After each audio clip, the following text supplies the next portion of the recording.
जय श्री श्याम दोस्तों, स्वागत है आपका अपने YouTube चैनल मे ट्रैवलर पर। दोस्तों, आज की इस वीडियो में हम आपको बताएंगे श्री खाटू श्याम मंदिर की यात्रा के बारे में। इस वीडियो में हम बात करेंगे कि आप खाटू श्याम मंदिर कैसे जाएं, खाटू श्याम मंदिर में दर्शन कैसे करें, खाटू श्याम मंदिर की क्या कहानी है, खाटू श्याम मंदिर की यात्रा के दौरान ठहरने की व्यवस्था कैसे करें और यहाँ पर खाने पीने की क्या व्यवस्था रहेगी। साथ ही साथ दोस्तों, हम आपको ये भी बताएंगे कि खाटू श्याम मंदिर आने का सही समय कौन सा रहेगा और इस पूरी यात्रा को कंप्लीट करने में आपका कितना खर्चा आएगा। इस वीडियो में हम आपको खाटू श्याम मंदिर की यात्रा से जुड़ी हुई सभी जानकारी स्टेप बाय स्टेप देने की कोशिश करेंगे, जिससे कि आपकी यात्रा और भी इजी बन सके। चलिए दोस्तों, देर न करते हुए शुरू करते हैं।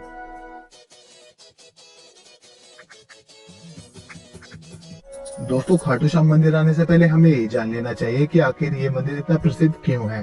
राजस्थान के सीकर में स्थित खाटू श्याम मंदिर भारत में कृष्ण भगवान जी के सबसे प्रसिद्ध मंदिरों में से एक माना जाता है। खाटू श्याम जी के इस मंदिर की हिंदू भक्तों में बहुत ज्यादा मान्यता है। यहाँ पर हर साल लाखों भक्त बाबा श्याम जी के दर्शन करने के लिए आते हैं।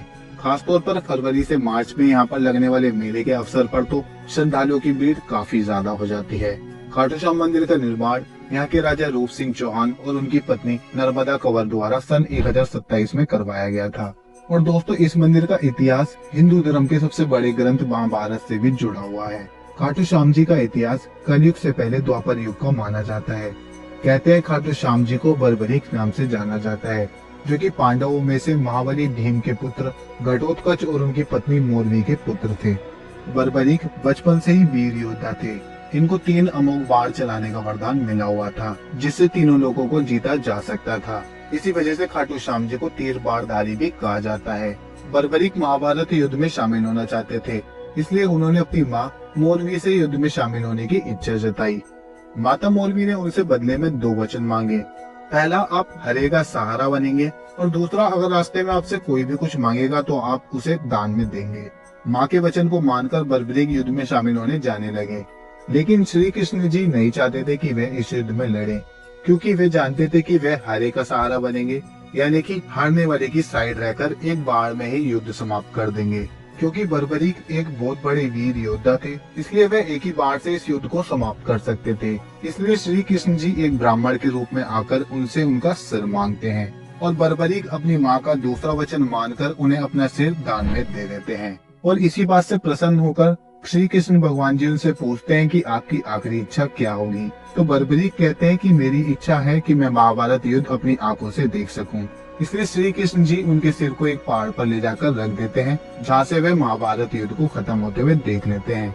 यहीं पर पांडवों को लगता है कि वे किस वजह से युद्ध जीते हैं, वे अपनी वजह से जीते हैं, इसलिए उनके अंदर थोड़ा गुरूर आ जाता है। तो श्री कृष्ण भगवान जी कहते हैं कि बर्बरीक से पूछा जाए कि आखिर आप ये युद्ध किसकी वजह से जीते हैं। तो बर्बरीक कहते हैं कि आप ये युद्ध श्री कृष्ण भगवान जी की वजह से जीते हैं। इस बात से प्रसन्न होकर श्री कृष्ण भगवान जी उन्हें एक वरदान देते हैं कि आपको कलयुग में मेरे नाम से पूजा जाएगा, यानी कि श्याम नाम से पूजा जाएगा। इसलिए इन्हें श्री खाटू वाले श्याम कहा जाता है। जय श्री श्याम दोस्तों। चलिए दोस्तों, अब बात करते हैं कि आप खाटू श्याम मंदिर तक कैसे पहुंच सकते हैं। खाटू श्याम मंदिर तक आप बस, ट्रेन या फ्लाइट के थ्रू जा सकते हैं। अगर आप खाटू श्याम मंदिर तक फ्लाइट के माध्यम से आना चाहते हैं तो आप जयपुर इंटरनेशनल एयरपोर्ट तक बाय फ्लाइट आ सकते हैं। खाटू श्याम मंदिर के सबसे nearest airport Jaipur international airport ही है, जो कि खाटू श्याम मंदिर से लगभग 94 किलोमीटर की दूरी पर है। और जयपुर एयरपोर्ट पहुंचने के बाद आपको एयरपोर्ट के बाहर से ही खाटू श्याम मंदिर तक के लिए टैक्सी मिल जाती है। एंड दोस्तों, अगर आप खाटू श्याम मंदिर तक ट्रेन के माध्यम से आना चाहते हैं तो मंदिर के सबसे nearest railway station rings railway station है, जो कि खाटू श्याम मंदिर से लगभग 19 किलोमीटर की दूरी पर है। रिंगस रेलवे स्टेशन पहुंचने के बाद आपको रेलवे स्टेशन के बाहर से ही टैक्सी एंड शेयरिंग जीप मिल जाती है। शेयरिंग जीप के थ्रू अगर आप जाते हैं तो 50 रुपए पर पर्सन के हिसाब से आपको किराया लगता है खाटू श्याम मंदिर तक पहुंचने का।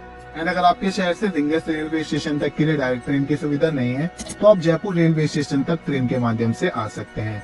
देन वहां से आप रिंगस रेलवे स्टेशन तक पहुंच सकते हैं, या फिर आप जयपुर रेलवे स्टेशन पर उतरकर वहां से टैक्सी के थ्रू खाटू श्याम मंदिर तक पहुंच सकते हैं।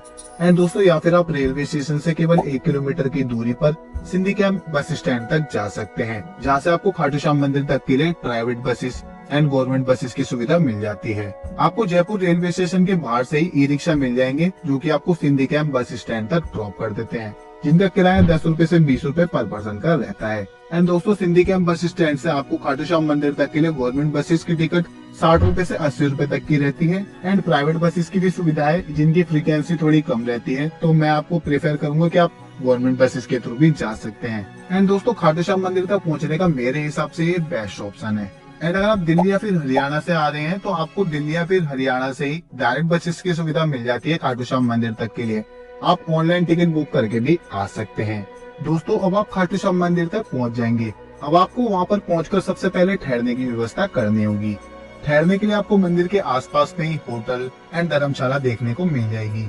धर्मशाला आपको 300 रुपए से 600 रुपए तक में मिल जाती है एंड होटल आपको 600 रुपए से लेकर 1000 रुपए तक में मिल जाते हैं। एंड दोस्तों, अगर यहाँ पर खाने पीने की व्यवस्था की बात करें तो आपको मंदिर परिसर के आसपास में ही कई सारे रेस्टोरेंट एंड ढाबे देखने को मिल जाएंगे, जहाँ पर आपको हर तरह का शुद्ध शाकाहारी खाना मिल जाएगा। एंड यहाँ पर एक नॉर्मल थाली की कॉस्ट लगभग 80 रुपए से 100 रुपए तक की आएगी। तो चलिए दोस्तों, ठहरने और खाने पीने की व्यवस्था की बात हो गई है, तो अब बात कर लेते हैं कि मंदिर में दर्शन करने के लिए आप कैसे जा सकते हैं। दोस्तों, सबसे पहले आपको मंदिर के बाहर ही प्रसाद एंड फूल की दुकानें देखने को मिल जाएगी, मगर अंदर खाटू श्याम बाबा जी को प्रसाद नहीं चढ़ाया जाता है, इसलिए आप उनको मोर का पंख या फिर गुलाब का फूल खरीद कर चढ़ा सकते हैं। अब आपको मंदिर में दर्शन करने से पहले बाहर ही कई सारे काउंटर देखने को मिल जाएंगे, जहाँ पर आप अपने शोज को जमा करा सकते हैं। देन उसके बाद आपको मंदिर में दर्शन करने के लिए लाइन में लगना होगा। आपकी जानकारी के लिए बता दें कि पहले इस मंदिर का रास्ता काफी भीड़ भाड़ की तरह रहता था और कई बार यहाँ पर भीड़ भाड़ नियंत्रित हो नहीं पाती थी, और इसी भीड़ भाड़ की वजह से यहाँ पर कुछ समय पहले भगदड़ भी मच गई थी। इन्हीं चीजों को ध्यान में रखते हुए इस मंदिर का दोबारा से निर्माण करवाया गया है, इसलिए ये कुछ समय पहले कुछ टाइम तक बंद भी था, और अब इसका रास्ता भी भीड़ भाड़ को नियंत्रित करने के ढंग से बनाया गया है। अब आप जय श्री श्याम जी का जयकारा लगाकर आगे दर्शन करने के लिए जा सकते हैं। अंदर जाकर आपको खाटू श्याम जी की प्रतिमा उनके सिर के रूप में दिखाई देगी। कहा जाता है कि पहले आपको दर्शन पास से ही हो जाते थे, लेकिन मंदिर में दोबारा कार्य होने के बाद अब थोड़े दूर से ही दर्शन होते हैं। इनके सिर के रूप की कहानी आपको पहले ही बता चुका हूँ, और माना जाता है कि इनका सिर खाटू गांव के कुंड में दबा मिला था। मंदिर में दर्शन करने के समय की बात करें तो अगर मंदिर में थोड़ी भीड़ ज्यादा है तो आपको थोड़ा ज्यादा समय लग सकता है, 1 से 1.5 घंटा लग सकता है दर्शन करने में। अदरवाइज बड़ी आसानी से और आराम से आपको दर्शन हो जाते हैं। नियंत्रित हो जाती है भीड़, और ज्यादा टाइम आपको दर्शन करने के लिए रोका अंदर नहीं जाता है। आप इजीली आराम से दर्शन करते हुए चलते हुए आगे बढ़ जाइएगा।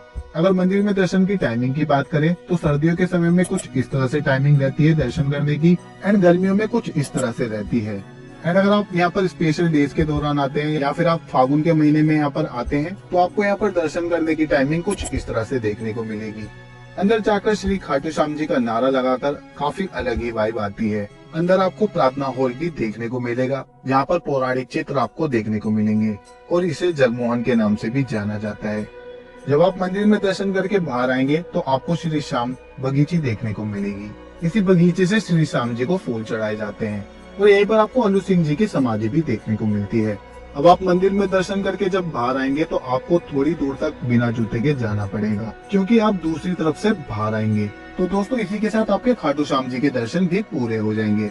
अब उसके बाद आप पास में ही आपको श्याम कुंड भी देखने को मिलेगा, जिस कुंड में स्नान करने के लिए बहुत मान्यता मानी जाती है।